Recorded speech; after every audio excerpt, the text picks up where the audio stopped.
Mag-subscribe na. Ha ha ha.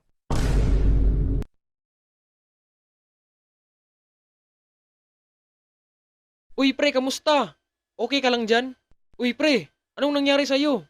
Bakit ang sabog mo palagi? Tanungin mo naman ako. Tumahimik ka dyan. Hindi ako sabog. Lumilipad lang ang isip ko. Ah, ganun pala. Ah pre, parang hindi mo tanggap ang pagkatalo natin nung isang linggo. Wala akong pake. Ang daya nila.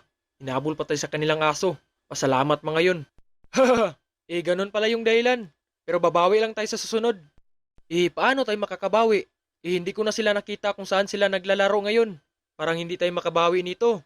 Naku pre, hindi ka updated. Kapon nakita ko sila dun sa paaralan. May dala silang pilit gun. Ha? Anong pilit gun? Saan nila nabili? May alam ako pre. Pabili ka sa nanay mo dun sa palengke. Marami dun. Ah, ikaw pre, nakabili ka na ba? Oo pre, kanina pa. Binilan ako sa nanay ko. Grabe ang bait ng nanay mo. Abay siyempre naman. Sana pre, bilan ako sa nanay ko. Naku pre, sure yan. Alam mo, narinig ko kanina, nanalo daw ang nanay mo sa Swertres. Ha? Sure ka ba pre? Totoo ba yung narinig ko? Oo pre, sinabi sa nanay ko kanina. Ah, ganun ba? Yes! Makakabili na rin ako ng pilit gun. Sige pre, para hamunin natin sila ng labanan, para makakabawi na rin tayo. Uy pre, nandito ka lang pala. Kamusta? Uy, kamusta? Saan ka galing? To the moon pre. Tara, lipad tayo. Abay, sabog nito. Alam na kung saan galing. Ilang butilyang naubos pre? Ha? Butilya ka dyan.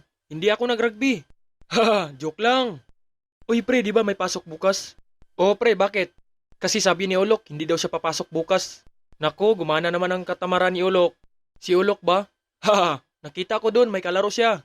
Nako, yan palang dahilan bakit hindi siya papasok bukas. Siguro nga, ang pagkakaalam ko, hindi yun papasok dahil may bago siyang pilit gun. Hahaha.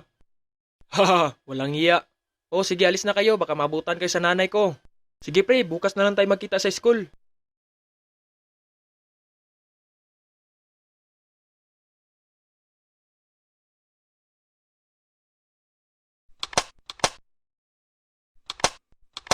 Walang hintuan!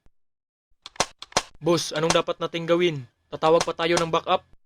Wag, kaya natin to. Haha, anong backup? No need na to. Kayang-kaya natin to. Boss, dalawa lang sila. Ano, lalapitan natin? Wag, chill lang kayo. Dito lang tayo. Baka matamaan tayo ng bala.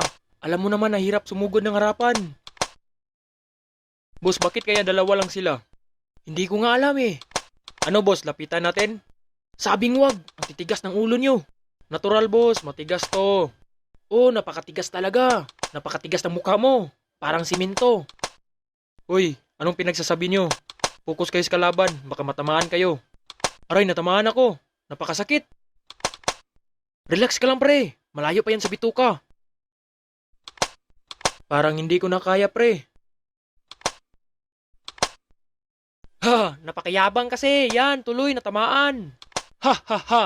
Kala nyo manalo kayo sa galawan na yon? Ang hina nyo. Ha ha ha. Ano pre, tatapusin na natin to? Pasensya mga pre, ang tagal ko nakabalik. May inutos pa kasi ni nanay sa akin. Uy boss, sakto kakapunta mo lang. Ano boss, tatapusin na natin to? Yan ba mga kalaban natin? Parang mga sisiw ah. Boss, anong plano mo? Girahin natin. Wow, grabe, napakalakas nito boss ah. Saan mo to nabili boss? Huwag ka na magtanong, nanay ko ang bumili nito. Hoy mga duwag, huwag kayo magtago. Labas kayo dyan. Walang hiya pre. Paano tayo susugod nito? May dala silang electric gun. Pambirang kalbo na to. Nako pre, parang oras na yata para susuko tayo sa laban na to. Kalma lang kayo, baka may tsansa pa tayo. Oh, di ba rinig nyo yun? Haha, sure ako pag matamaan ka sa muka, para kang kinagat ng bubuyog. Boss, susuko na lang tayo. Ihinto ang laban! Susuko na kami! Abay, ang yabang mo ah! Bakit mo hinarap ang baril dito? Walang hintuan to. Ah!